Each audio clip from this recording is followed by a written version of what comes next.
My Lord Emmanuel, मैंने भारत का कोना कोना देख लिया। ना ही मुझे कहीं कोई चोर मिला और ना ही कोई भिखारी।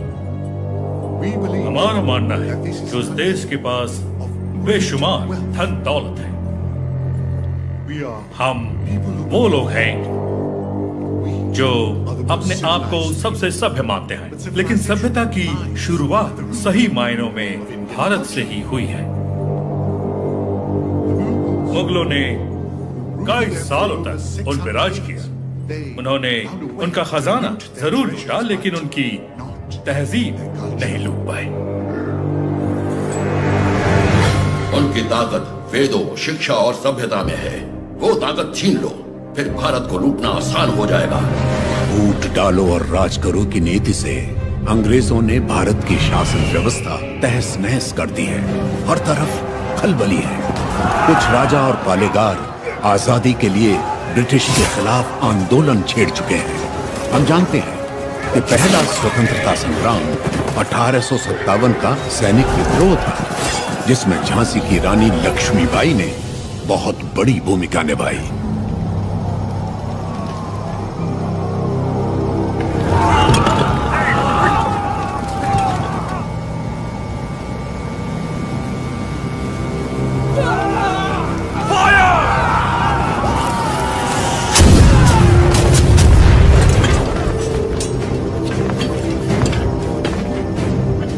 महारानी झांसी के नेतृत्व में स्वतंत्रता की ये लड़ाई शुरू हुए 3 महीने हो गए।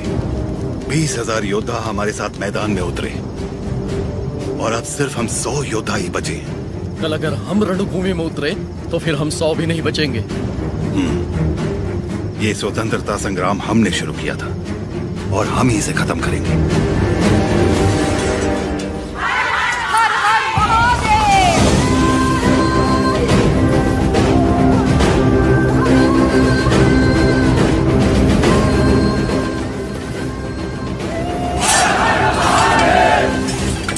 योद्धा का सर कट भी जाए तब भी हाथ से तलवार नहीं छूटनी चाहिए।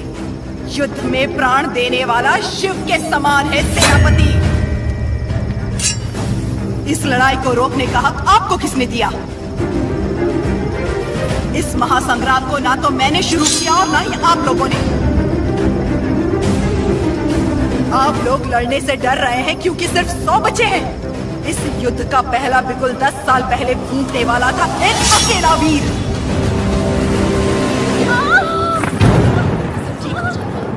ब्रिटिश साम्राज्य की जड़ें हिला देने वाला योद्धा एक ही था।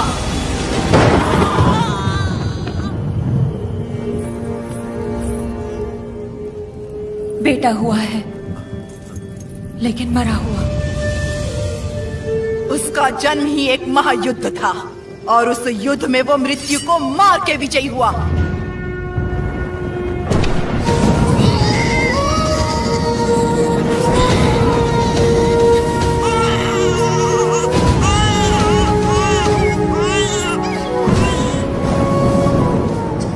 मृत्यु को हरा कर पैदा हुआ है, अब मृत्यु से छू भी नहीं सकती। वो एक योगी था, एक महायोद्धा था, स्वातंत्र की पहली अलख जगाने वाला रेनाडू का सूर्या।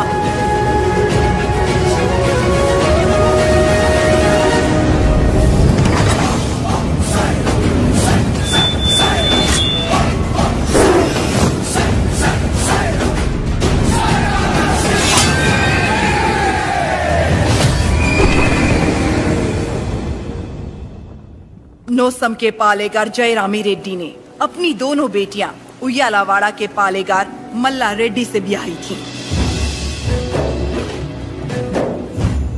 बड़ी बेटी ने 2 पुत्रों को जन्म दिया और छोटी ने एक को, जिसने सिर्फ 6 बरस की उम्र में दिखा दिया कि वो कोई साधारण बालक नहीं है।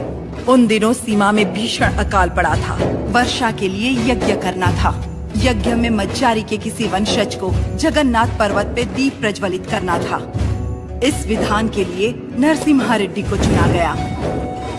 हर कार्तिक पूर्णिमा को नरसिम्हा रेड्डी के हाथों दीप प्रज्वलन किया जाता। आसपास के सैकड़ों गांवों के लोगों का मानना था कि ये दिया एक उज्जवल भविष्य का संकेत है। नरसिम्हा रेड्डी को उनके नाना ने गोद ले लिया क्योंकि उनके पास नोसम किले का उत्तराधिकारी नहीं था।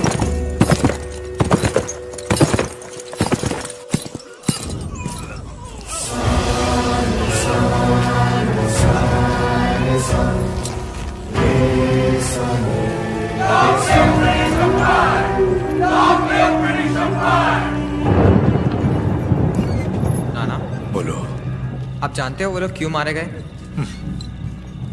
ये ब्रिटिश राज है बेटा। जो उनसे सवाल पूछता है, उनके खिलाफ जाता है, उसे मार दिया जाता है। आप तो पालेगार है ना, आप कुछ नहीं कर सकते? हम नाम के पालेगार हैं। ये अंग्रेज हमारे देश में घुस आए, हमारे अधिकार छीन लिए और हमारी जनता को लूटने लगे अपनी बंदूकों से डराकर। हमारी सत्ता हथियाने के लिए वो हमारे आगे पैसे फेंकने लगे, मुट्ठी भर, जिसकी हमें आदत पड़ गई।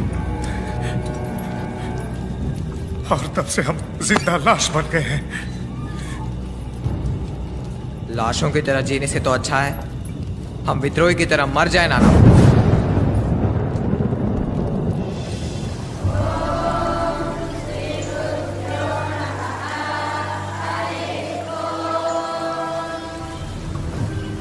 सुना है आपने पूरे देश का भ्रमण किया है?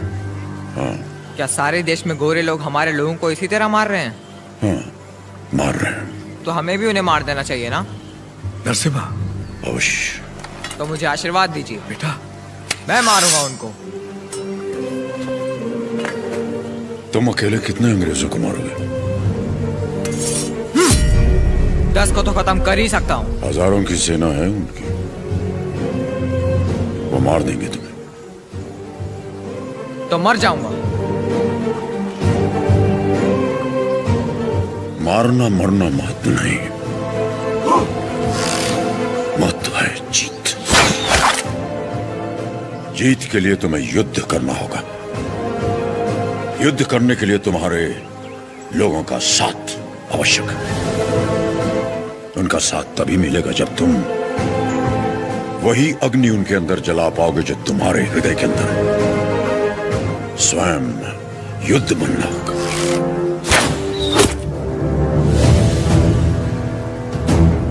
तुम्हारा शस्त्र ये नहीं, तुम्हारा शस्त्र है ये।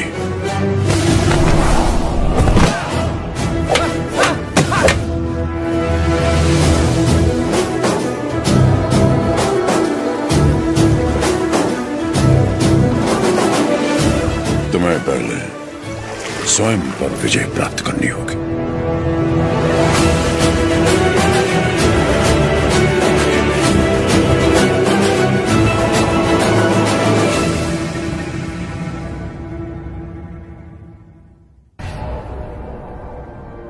सबसे पहले ईस्ट इंडिया में ब्रिटिश कानून लागू किया जाए।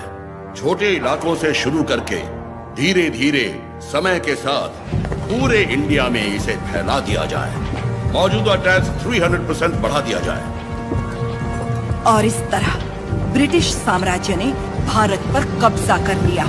वो बड़े अफसर जिनका अकेला मकसद भारत को लूटना था, उन्हें ऊंची कुर्सियों पर बिठाकर हमारे देश भेज दिया गया।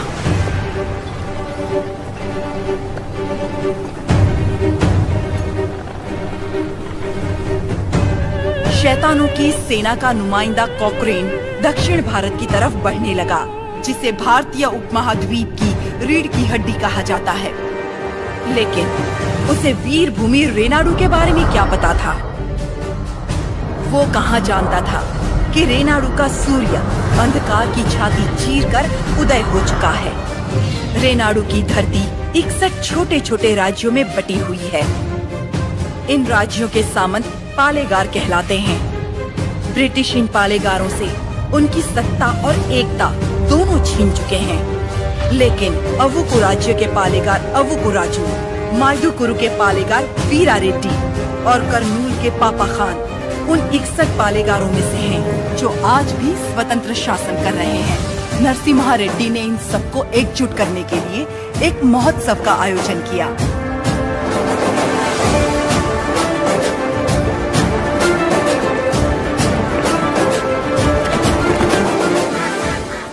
स्वामी, मेरा बेटा नरसिम्हा अंग्रेजों की इच्छा के विरुद्ध ये महोत्सव कर रहा है। क्या वो सफल होगा? नरसिम्हा रेड्डी कोई आम आदमी नहीं है। वो पृथ्वी पर एक लक्ष्य लेकर जन्मा है। एक हाथ में तलवार और दूसरे हाथ में वेद के साथ उसका पालन हुआ। उसे अब कोई नहीं रोक सकता।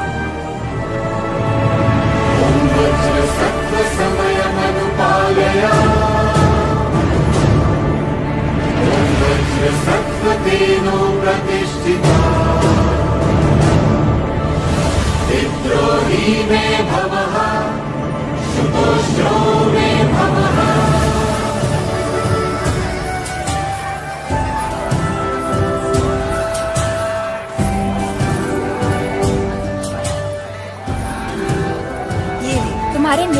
समय हो रहा है, जल्दी करना।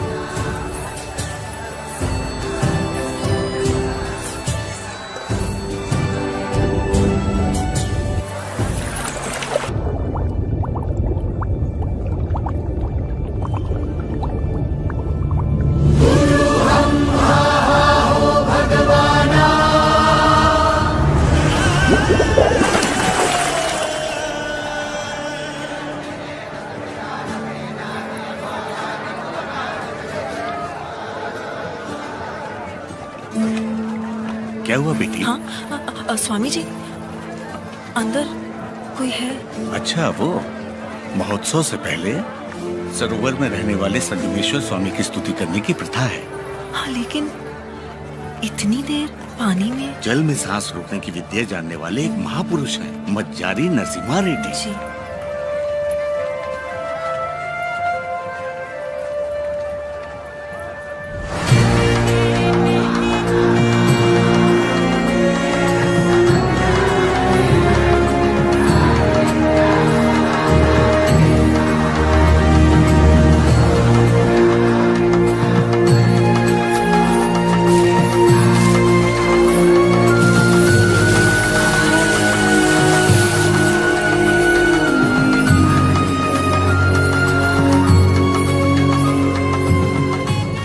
कई सालों बाद तुम्हारे लाए हुए वस्त्रों से भगवान का फिर श्रृंगार हो रहा है बाबा खान।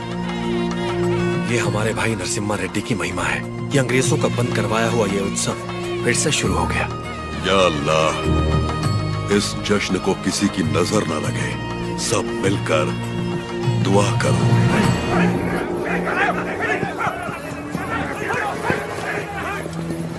मैं इसे होने नहीं दूंगा। क्या उकराजू, इस मेले की तैयारियां युद्ध स्तर पे हुई हैं। कहां-कहां से लोग मेला देखने आ रहे हैं। होने नहीं दूंगा का क्या मतलब? ये मेला कौन करवा रहा है? नरसिम्हा रेड्डी। इस मेले में योगदान हमारा भी है ना, पर नाम नरसिम्हा रेड्डी का होगा। अच्छा, मुकाबला कौन जीतेगा? नरसिम्हा रेड्डी, और कौन?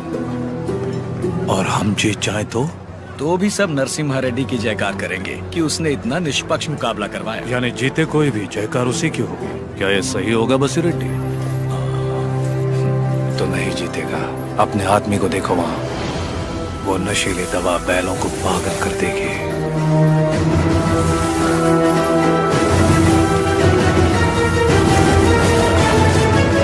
नरसिम्हा रेड्डी हो या फिर भगवान नरसिम्हा ही क्यों ना हो, ये मुकाबला कोई नहीं करवा सकता।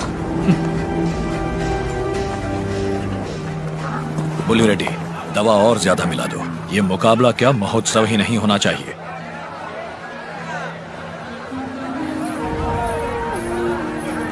लक्ष्मी, सुनो तो, किसे ढूंढ रही हो?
हमारे आदमी ने इसे दवा मिलाते देखा तो सच पता चला। अरे जो हो गया सो हो गया, कोई अनहोनी तो नहीं हुई ना। भूल जाओ, सब कुछ ठीक है। अबकू राजू भी तो पालेगार ही है। चलो छोड़ो, अब जाओ सब, ये उनकी खानदानी दुश्मनी है, सब जानते हैं। तमाशा खत्म। रुक जाओ।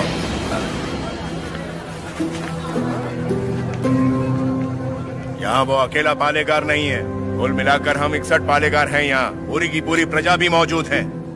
यह उत्सव सबका है बसी रेड्डी। राजा हो या प्रजा, न्याय सबके लिए बराबर है। अवकू राजू को क्षमा मांगनी ही पड़ेगी।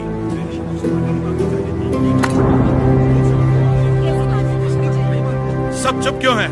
पिताजी न्याय की बात कर रहे हैं, इन्हें क्षमा मांगनी ही चाहिए। हाँ हाँ, क्षमा तो मांगनी ही चाहिए। क्षमा मांगनी ही चाहिए। एक पालेगार क्षमा कैसे मांगेगा?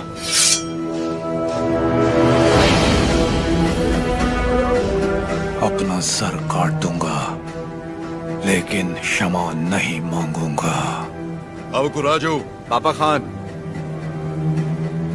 माना कि अवकू राजू ने अपराध किया है, लेकिन ये पालेगार हैं 70 गांव के। ये तो सब जानते ही हैं कि इन्हें मुझसे नफरत है, और यही नफरत इस अपराध का कारण भी है। लेकिन ये अपनी प्रजा से प्रेम करते हैं, और प्रजा पर इनके कई उपकार भी हैं, तो उनकी खातिर इन्हें हम क्षमा कर देते हैं।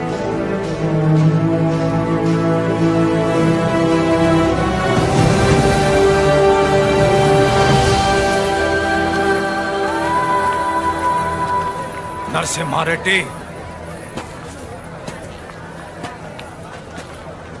तुम मुझ में अच्छाइयां देखते हो, ये मुझे अच्छा नहीं लगता।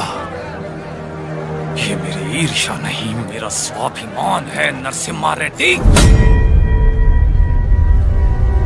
मेरा भी दिन आएगा नरसिम्हा रेड्डी, उस दिन सर झुकाकर तुम मुझसे क्षमा मांगोगे, और मैं सर उठाकर तुम्हें क्षमा कर दूंगा।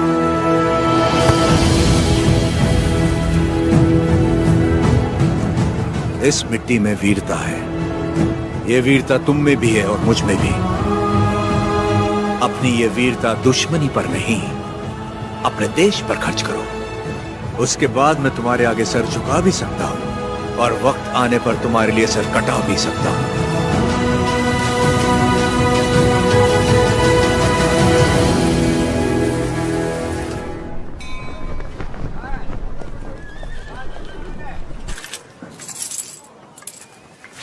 क्यों रे, तेरा नरसिम्हा रेड्डी अंग्रेजों के खिलाफ बगावत करेगा? हमारे मना करने के बावजूद वो ये महोत्सव करवा रहा है। हम ये और बर्दाश्त नहीं करेंगे। मद्रास चिट्ठी लिख दी है मैंने, अब वो लोग देख लेंगे उसे। वहाँ खबर पहुँचाने के लिए ही तो किया। असली महोत्सव तो अब शुरू होगा।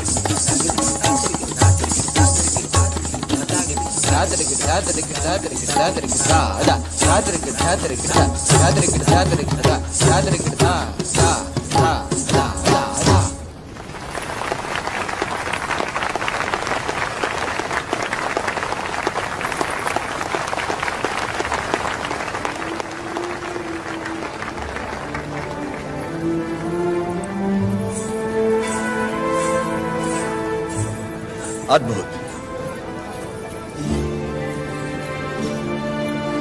हम जानते हैं। लक्ष्मी जी, लोगों के हित के लिए क्या आप अपनी कला को नए अंदाज में प्रस्तुत नहीं कर सकती?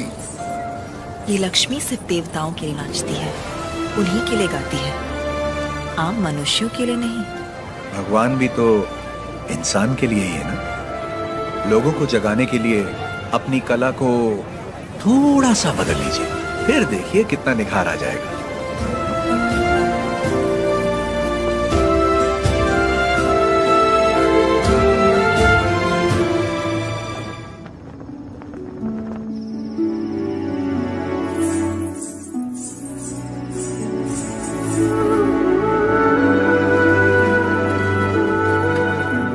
क्या हुआ? अभी भी उनके बारे में सोच रही है? पता नहीं, डरती हूँ मैं कहीं उनकी बातों में खो न जाऊं।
है, जल्दी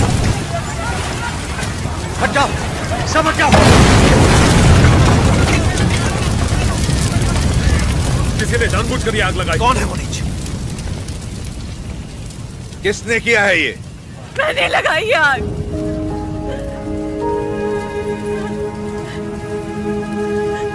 मैंने लगाई। जिस घर में तुम दीप जलाती थी उसी घर को तुमने जला दिया? तो और क्या करती? कभी हम राजाओं की तरह रहते थे, अंग्रेज आए और इस भूमि को दरिद्र कर दिया। उसमें 2 साल हो गए हमें सूखे की मार सहते। किसी तरह हमने आधी अधूरी फसल उगाई, वो भी अंग्रेज लगान के तौर पर उठा ले गए।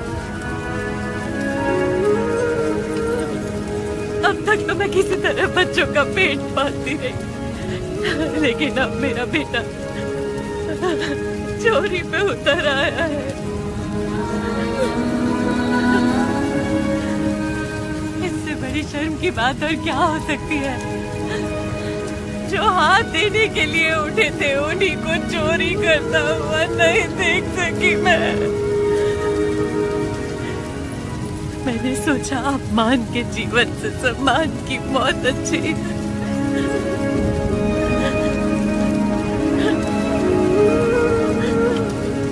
क्या हुआ बेटा, तुम्हें भूख लगी थी? माँ हमें खिलाती और खुद भूखी रहती। मैंने पड़ोसी के घर में खाना देखा तो माँ के लिए ले आया। क्या ये पाप है?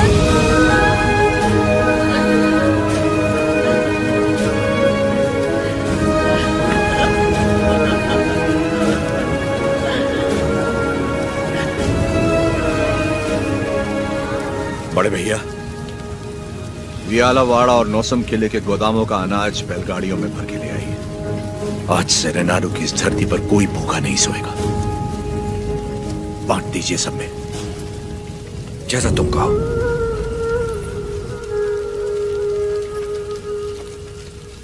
चोरी करना पाप होता है बेटा। चोरी मतलब? जो चीज हमारी नहीं उसे हाथ लगाना चोरी है। और हमारी हो तो वो हमारा हक है, उसे नहीं छोड़ना चाहिए।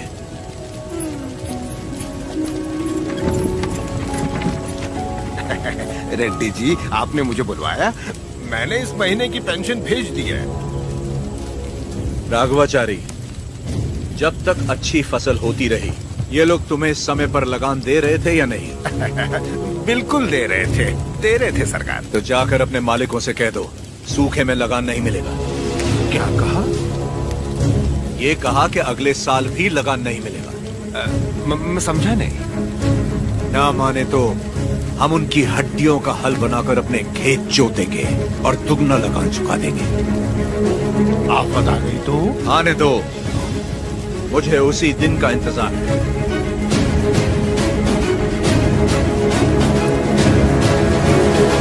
समझ गया। जब तक सूखा पड़ा है, अंग्रेजों को लगान देने की कोई जरूरत नहीं है। ये गाड़ियां नरसिम्हा रेड्डी को वापस भेज दो। हमारे गोदाम से अनाज निकालकर प्रजा में बांट दो। मैं अपने लोगों को नरसिम्हा रेड्डी की तरह अंग्रेजों को लगान देने के लिए मना नहीं कर सकता। मैं भी नहीं कर सकता। मैं भी नहीं कर सकता। मैं भी नहीं कर सकता। वीरा रेड्डी, एक पालेगार दूसरे पालेगार के इलाके में दखल ना दे। चलिए पिताजी, हमारी जागीर का फैसला हम खुद करेंगे। हम रहेंगे नरसिम्हा रेड्डी के साथ। चलिए।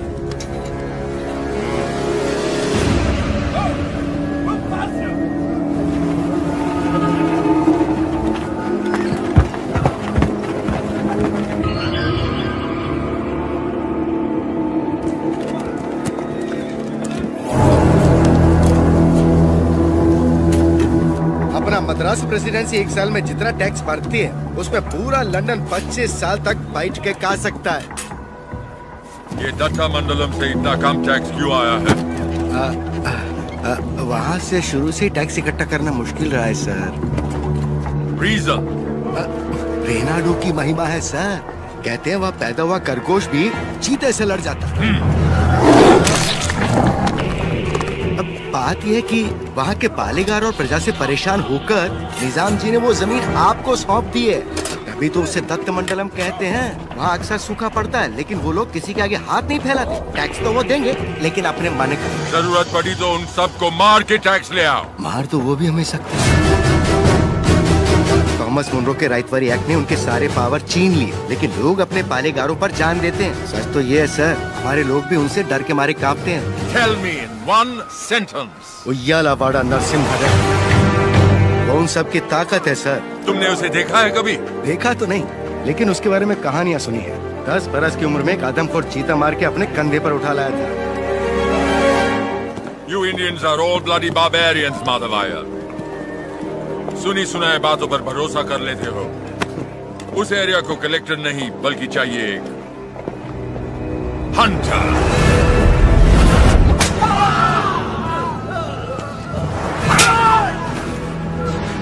गोरा है राजा और काला उसका स्लेव। इस बनारस सेल के लिए विक्टोरिया शिप 6 महीने से वेट कर रहा है। हमारे पास रंग नहीं है सरकार। रंग हम तुमको देगा।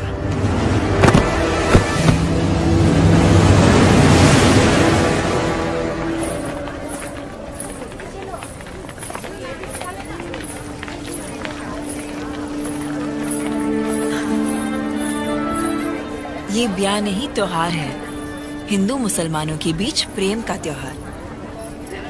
ये आओ।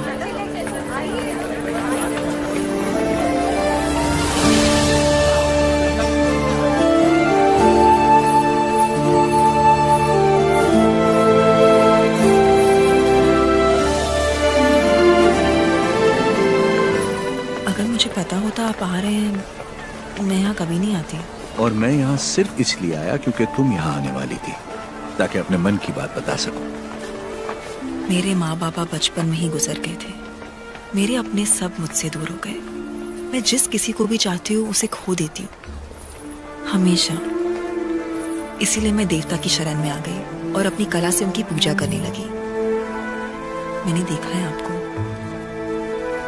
बहुत महान व्यक्ति हैं आप। मेरे पास मत आइए, वरना आपको भी खो दूंगी। तुम मुझसे दूर भी चली जाओ, फिर भी मेरा प्रेम तुम्हारे साथ रहेगा। बोलो, जैसे भागमती के नाम पर यह भाग्य नगर बना है, वैसे ही तुम्हारे लिए वीर वेंकट महालक्ष्मी के नाम का एक नया नगर बसा दूं। बताओ लक्ष्मी, बोलो। लक्ष्मी नाम के आगे नरसिम्हा जोड़ दीजिए बस।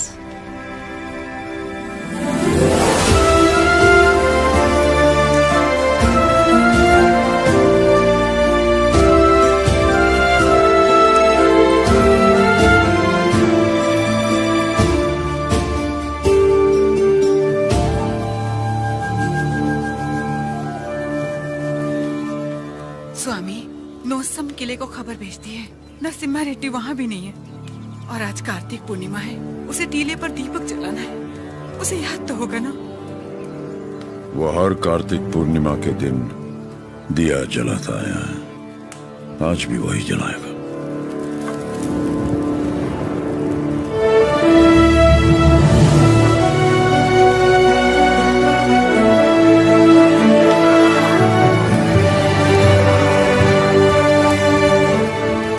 नरसिम्हा रेड्डी को सत्य बताने का समय आ गया।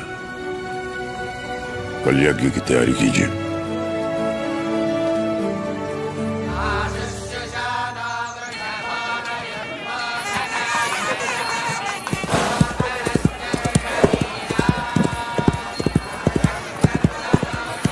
ओ बन्ना, ये सब क्या हो रहा है? कोई यज्ञ होने वाला है, गुरुजी भी आए।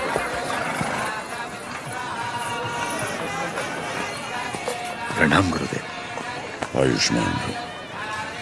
सीमा में अकाल पड़ा है, वर्षा के लिए यज्ञ करना होगा। चलो, जैसी आपकी आज्ञा। तैयार हो जाओ। नरसिम्हा जी माँ। ये वस्त्र पहन लो। ठीक है माँ। बोल ना। आप बोलिए ना। नहीं, तू बोल। माँ, हाँ? कुंवारे पुरुषों को तो यज्ञ नहीं करना चाहिए ना, तो फिर मैं कैसे? तुम्हारा विवाह बचपन में हो चुका है, सिद्धमा के साथ हो चुका है नरसिम्हा।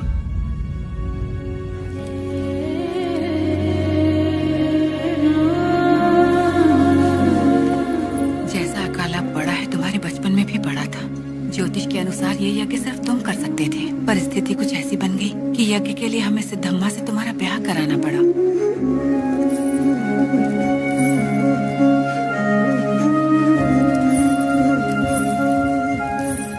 यज्ञ की खातिर हमने ये सब कर तो दिया, फिर पता चला तुम्हारी कुंडली में दोष है। तुम और तुम्हारी पत्नी 24 वर्षों तक एक दूसरे को देख नहीं सकते थे, वरना तुम्हारे प्राण संकट में आ जाते। तो हमें तुम दोनों को अलग करना पड़ा। दोबारा यज्ञ की घड़ी आते ही तुम्हारा दोष समाप्त हो गया। सिद्धमा के साथ तुम्हारा विवाह देवताओं का निर्णय है। जाओ आगे बढ़ो। लोगों के अश्रु मिटाने के लिए सिद्धमा के साथ यज्ञ करो।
लक्ष्मी,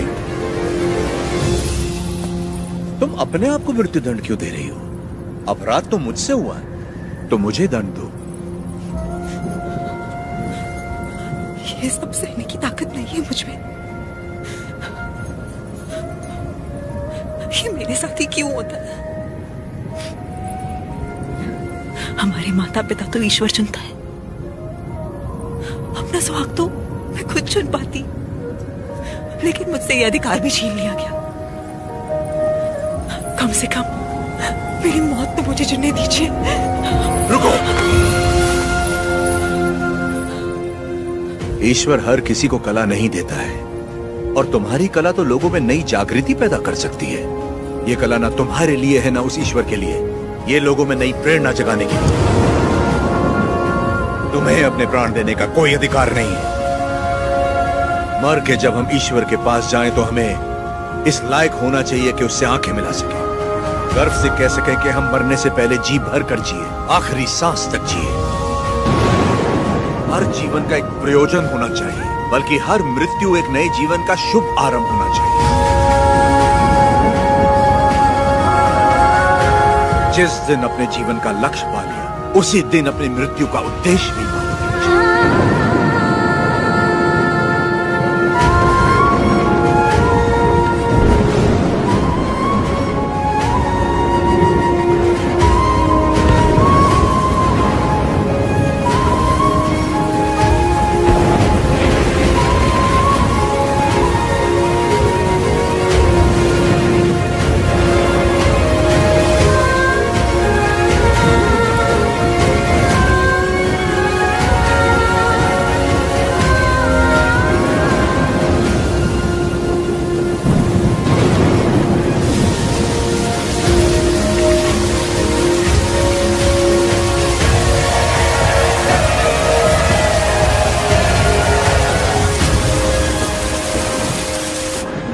मुझे आपसे कुछ कहना है, कह सकती हूँ?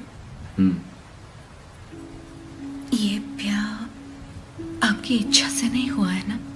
बचपन का ब्याह है, इच्छा अनिच्छा का सवाल ही कहां उठता है।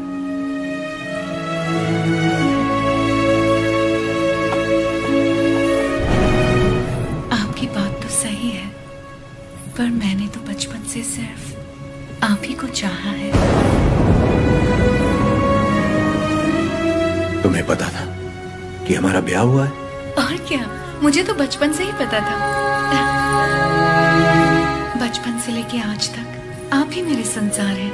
आपके लिए न जाने कितनों से लड़ी हूँ, यहाँ तक कि अपनी अम्मा से भी। सब कहते थे कि अगर मैंने आपको देखा तो दोष लगेगा, इसलिए आपसे कभी मिल नहीं पाई। आप यकीन नहीं करेंगे, नींद खुलते ही पहले आपके बारे में पूछती थी। आपकी वीरता भरी कहानियां सुनकर बहुत खुश होती थी। हर रोज आप जिस मंदिर जाते थे मैं भी वहीं जाती थी। जैसे आप पूजा करते थे वैसे मैं भी पूजा करती थी। उस दिन उत्सव में जैसे ही मैंने आपको आते हुए देखा, मैं सरोवर की ओर चली गई। मुझे डर था कि अगर आपको पानी में भी देख लिया तो आपको दोष लगेगा। ये 24 साल मैंने कैसे गुजारे सिर्फ मैं ही जानती हूँ। मुझे सिर्फ उस पल का इंतजार था जब आपको जी भर के देख सकूं। यज्ञ के समय भी मैं आपको देख नहीं पाई, इस डर से कि कहीं अब आपको देख के रो ना पड़ूं। वहां लोग देखते तो क्या कहते।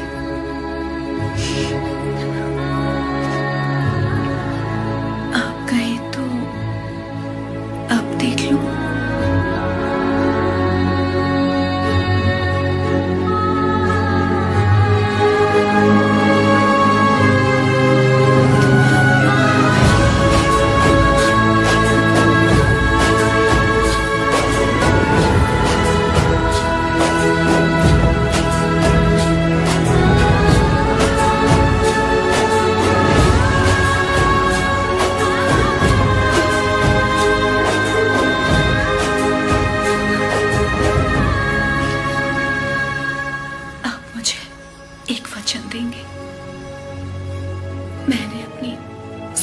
जिंदगी सिर्फ आप ही को चाहा है। मैं आपको कभी नहीं रोकूंगी, चाहे जैसे रहिए, लेकिन आप एक वचन दीजिए कि मुझे कभी नहीं छोड़ेंगे।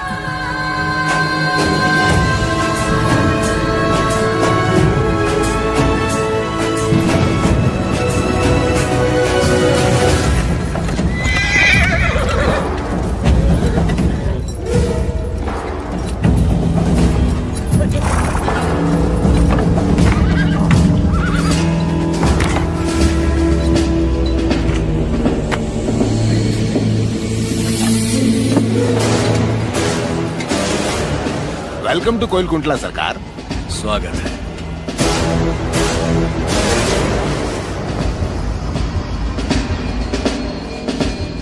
ये इलाका बहुत ज्यादा पीसफुल लगता है।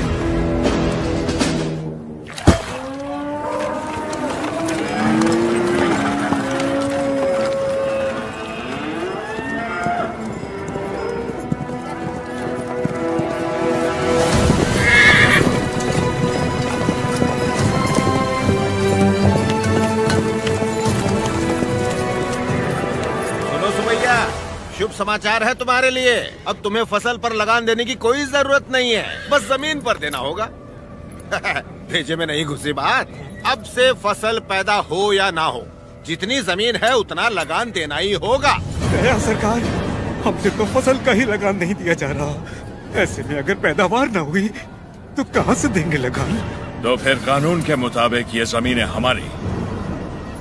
इन मजदूरों को इनकी मेहनत का जो बनता है दे दो रघुवंशाली। जी सरकार। हम मजदूर? सरकार, ये जमीन हमारी माँ है। माँ के बिना कैसे जिएंगे सरकार? कहाँ तक है तुम्हारी जमीन? उस पहाड़ी तक है सरकार, कुल 5 गांव। अपने जमीन को बचाने के लिए तुम कुछ भी कर सकता है। जान दे सकते हैं सरकार।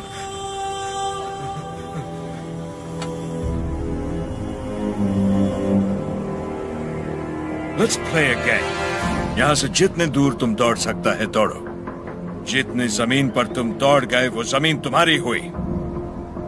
But हमारा घोड़ा भी तुम्हारे साथ में दौड़ेगा। अगर वो एक कदम भी तुमसे आगे निकला तो वहां से जमीन हमारी हो जाएगी। लेकिन अगर तुम हमारे घोड़े से आगे निकल गए तो वहां से जमीन तुम्हारी। तुम्हें शर्त मंजूर है?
लो गिर पड़ा, हो गया कल्याण, गई भैंस पानी में। सरकार, लगता है अपना घोड़ा मैसूर से पहले नहीं रुकेगा। Run, you!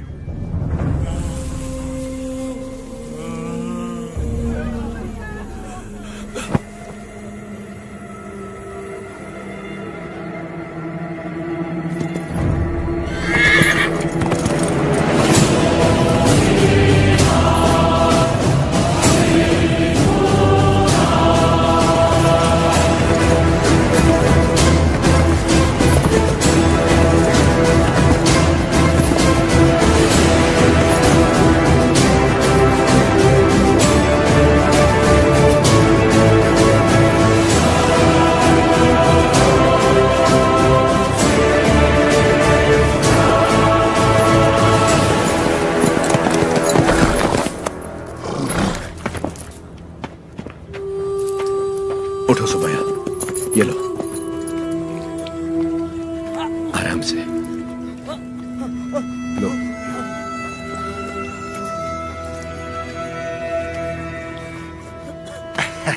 रेड्डी जी, आपने बोला लगान नहीं देना, लेकिन जैक्सन सर बोलते हैं आप तो पालेगार हैं ही नहीं। यानी नौसम का आपको गोद लेना नए डलहौजी लॉ के मुताबिक गैर कानूनी है, तो आप इस जमीन के कानूनी वारिस नहीं हुए। मेरी विरासत पे सवाल उठाने वाला तू होता कौन है? मेरे दादा विलायत गए थे तो उनसे तू पैदा हुआ था या तेरा बाप? तू मेरा भाई है, बेटा है, दामाद है कौन तू? Shut up! इनकी तरह तू भी मजदूर है। लगान नहीं दिया तो सजा जरूर मिलेगी। क्यों दे तुझे हम लगान? हाँ? बादल तो लगान नहीं मांगते, मिट्टी भी नहीं मांगती, फसल भी नहीं मांगती, तो तू कौन होता है लगान मांगने वाला?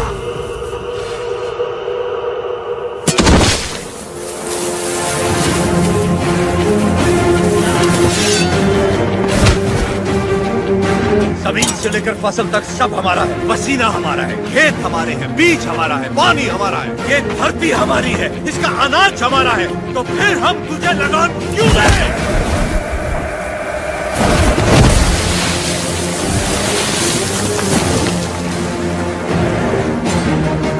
हम इस धरती की संतान हैं, इस मिट्टी पर हक हमारा है, तो फिर हम तुझे लगान क्यों दें?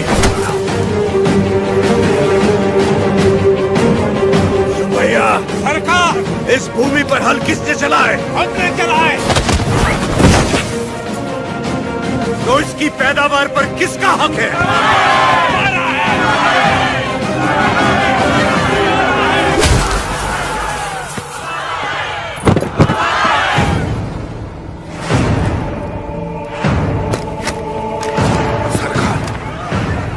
रुक जाइए जरा, भीड़ तो देखिए, देखिए चारों तरफ, ये समय ठीक नहीं है। चलिए प्लीज कम।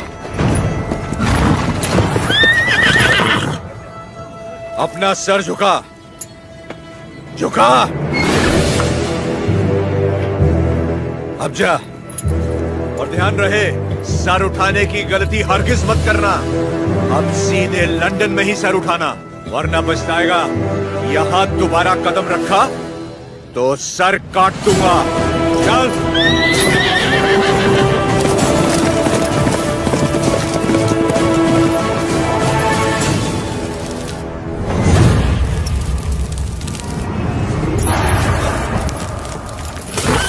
सरकार, घोड़े ने क्या किया है? नरसिम्हा रेड्डी ने इसके दिल में डर भर दिया है। जब भी हम इस पर बैठता है, ये हमें उस डर की याद दिलाता है। नहीं,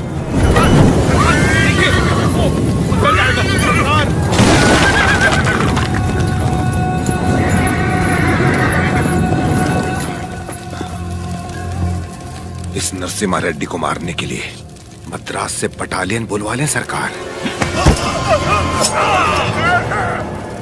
मद्रास की ताकत हमारे दम से है, मारना हमें नरसिम्हा रेड्डी को नहीं, उन गुलामों में सर उठाती हुई बगावत को है। हम दिखाएगा उन्हें डर किसे कहते हैं, फिर देखेंगे ताकत किस में है। उसका एरिया छोड़ दो, बाकी पूरे दत्ता मंडलम से टैक्स की वसूली करो।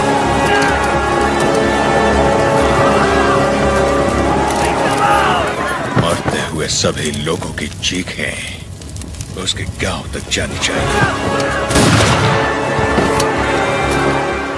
इतनी दहशत फैला दो कि उसकी हिम्मत ही टूट जाए।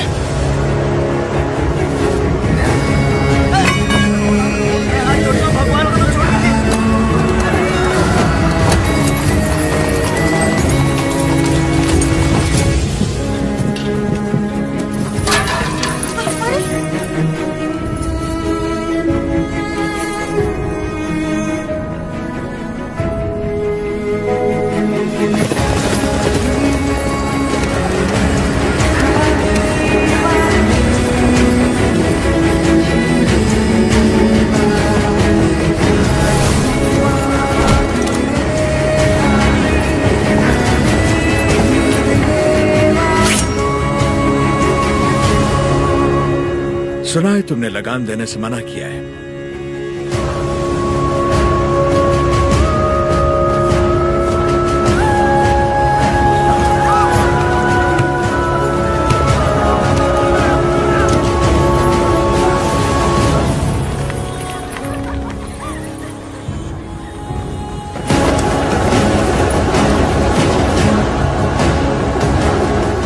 अपना लूटा हुआ एक मुट्ठी धन भी हमारे हाथ से जाना नहीं चाहिए।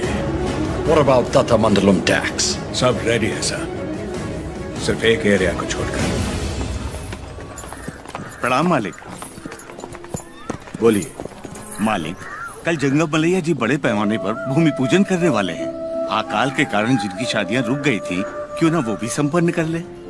जरूर, ये शुभ आमंत्रण आप मेरे बड़े भाई को दे दीजिए। जैसे आपकी इच्छा। जंगम मलैया जी सरकार। मैं कल जगन्नाथ मंदिर अपनी पूजा करने जाऊंगा। जी। आप उसी समय अपनी भूमि पूजन का शुभारंभ कर सकते हैं। जो आज्ञा सरकार। ओ बन्ना, सरकार, नौसम किले से हमें इस बार जितनी भी पेंशन मिली है वो इन जोड़ों को शादी के उपहार में दे दीजिए। जी सरकार। पेंशन? हाँ, ओह देखो तो सही, पेंशन लेने आया था, मिल गई ना पेंशन, देख लिया ना। बोल दिया नरसिम्हा रेड्डी को, हम उसे पालेगार नहीं मानते क्योंकि उसे तो गोद लिया गया था। इस कुत्ते को समझ में नहीं आया कि पेंशन नहीं मिलेगी। पूरा सिर मूंड दो, दोबारा यहाँ दिखाई नहीं देना चाहिए।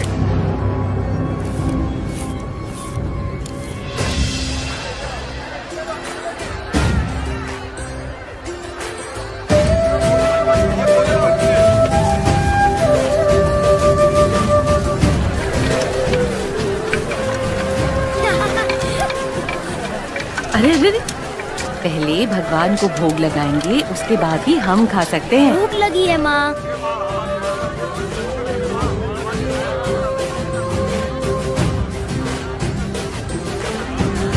अपने फसल की पहली कटाई देवी माँ को अर्पण करें।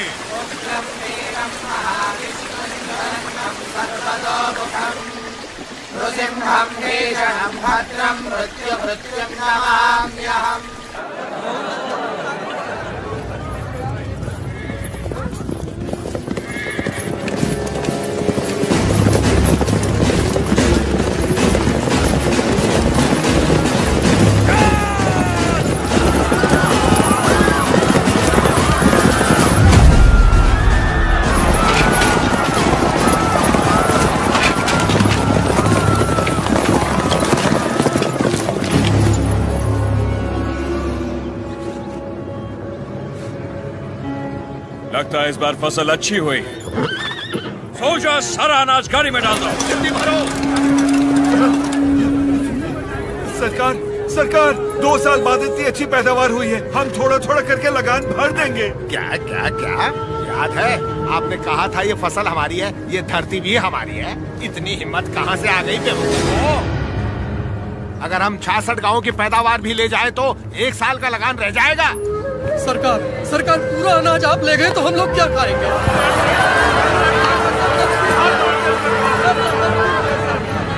ओके, इनको हमारा ब्रिटिश रूल समझाओ राघवाचारी। जी सरकार। सब ध्यान से सुनो, ब्रिटिश सरकार ने नया कानून पास किया है। आज से गांव में जिसका भी ब्याह होगा उसकी दुल्हन पहले गोरे साहबों के साथ सोएगी। इससे तुम्हारा ही फायदा है, इससे तुम्हारा काला नस्ल गोरा हो जाएगा।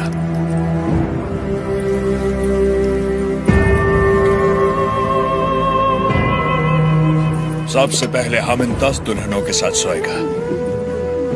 ओह, डर क्यों रही हो? हमको सब एक साथ थोड़ी चाहिए, रोज रात एक काफी है। तुम सभी गांव वाले फैसला करो कि कब किसको भेजना है और अपनी फसल वापस ले जाओ। तुम लोग फसल दोगे या फिर लड़कियां? अरे रो क्यों रहे हो? सरकार ने कहा है कि लड़कियों का दाम फसल से चुकाएंगे, लड़कियां दो, फसल ले जाओ। सरकार, भूख तो हम फिर भी सह लेंगे, बेइज्जती नहीं सह पाएंगे। सरकार, अनाज ले जाइए सरकार, आप हमारा पूरा अनाज ले जाइए। आफ्टर ऑल, औरत की इज्जत के वास्ते तुमने 66 गांव की फसल कुर्बान कर दी। You bloody barbarians! Soldiers, move the crop!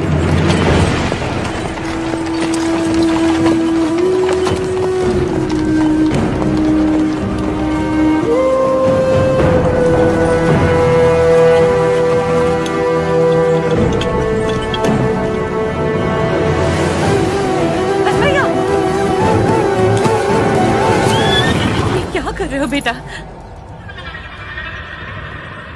बस भैया, बस भैया, वापस रख दे। माफ कर दो सरकार, छोटा है। फिर से चोरी? मैंने चोरी नहीं की माँ, ये हमारा है। ये लोग चोरी करके लेके जा रहे हैं। ऐसा नहीं बोलते बेटा, वापस रख दे। नहीं रखूंगा।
6 बजे तक तुम्हें वक्त दिया। होने दो उसे। हम गोयलकुंडा में ही रहेंगे। Ask him to come। उसे बोलो हमारा पाँव पड़ के माफी मांगे। हम उसको अपना गुलाम बनाकर जिंदा छोड़ देगा, वरना उसे भी कहीं जला देगा तुम्हारे सामने। बन्ना सरकार, ढिंडोरा पिटवा दो। इस दत्ता मंडलम के गांव गांव, गली गली, घर घर में ये ऐलान करवा दो, कल शाम से पहले उसके घर में घुस के उसका सर काटूंगा और रेनाडू का बच्चा बच्चा ये अपनी आंखों से देखेगा। इस मासूम की जली हुई मुट्ठियां साक्षी हैं और सूली पर चढ़े ये किसान साक्षी हैं। इन दुल्हनों की आंखों के आंसू साक्षी हैं। ये बच्चारी नरसिम्हा रेड्डी उसे मृत्यु दंड देगा।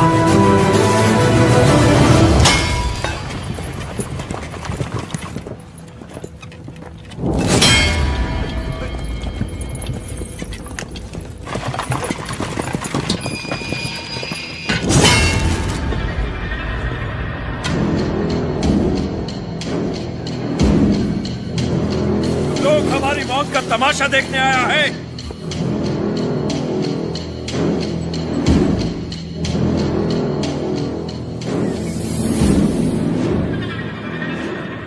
जैक्सन अमर है, होने दो उसे।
सरकार, दत्ता मंडलम से लूटा हुआ पैसा ट्रेजरी में नहीं है। सिर्फ 805 रुपया 10 आना और 4 पैसा मिला है।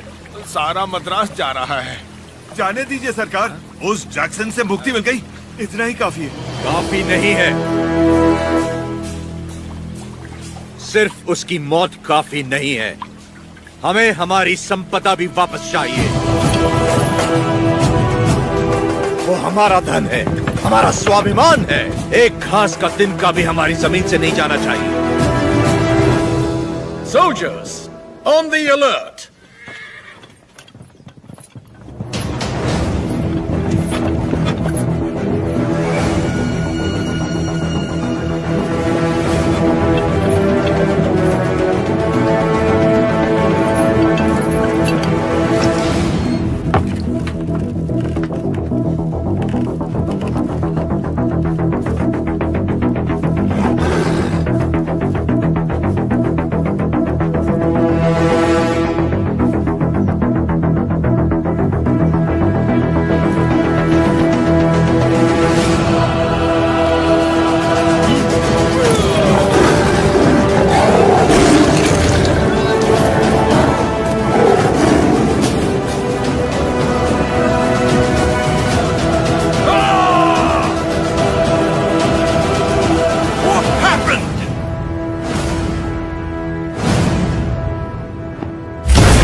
भगवान नरसिम्हा ने अवतार ले लिया है सरकार। जो कहानी आपको मनगढ़ंत लगती थी वो अब सच हो गई। कभी हिरण्यकश्यप नाम का एक राक्षस हुआ करता था जो अपने आप को अमर मानता था। अमर है। उसे मारने के लिए भगवान नरसिम्हा खंबा चीर के प्रकट हुए। उसकी मृत्यु ना घर में हुई, ना बाहर, ना दिन में, ना रात में, ना धरती पर, ना आकाश में। संहार हुआ उसका। वो अवतार संहार से खत्म हुआ, ये अवतार संहार से शुरू हुआ है सरकार। बुलशिट! ये अवतार जिसने एक महासाम्राज्य को ललकारा है, उसका अंजाम इतिहास में लिखा जाएगा।